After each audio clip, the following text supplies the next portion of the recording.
prime way of dealing with this problem, or we dealt with it, was education.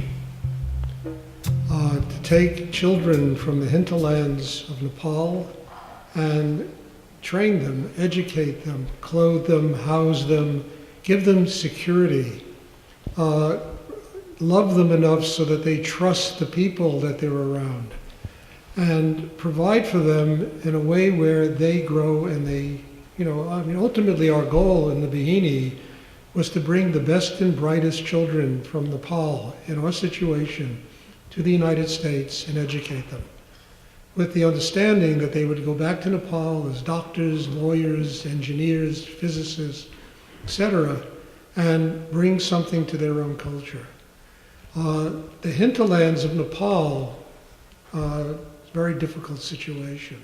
I mean, it's a sustainable economy. They live off of the land. A yak has more value than a girl. A chicken. A chicken has more value than a girl. And it's a very difficult situation. It's so remotely removed from all civilization, these places, that you can barely, see any kind of, there'll never be any economic change.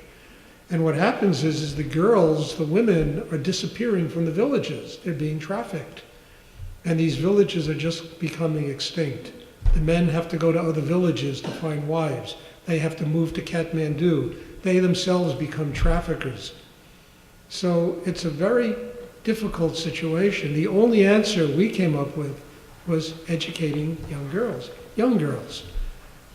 and teaching them that there is love in the world, that they can truly relate to other human beings in a clear, conscious way. They can trust themselves and understand the power that's inside themselves, and to be loved so unconditionally that it gives them the opportunity to grow and become, something very remarkable in their lives. Now, this is the only answer. Many of them are trained in crafts in India.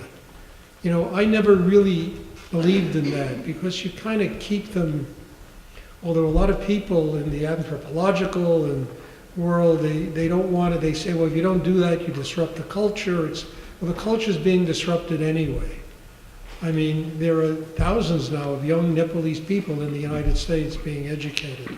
Most of them come from very wealthy families and are given the opportunity to study in universities around the United States.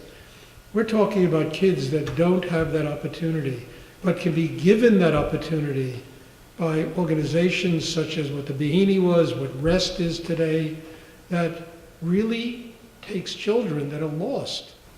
As I said before, they have to be taught that they are human beings, and they have to be taught to love. And I believe in my heart of hearts, it's not just the girls.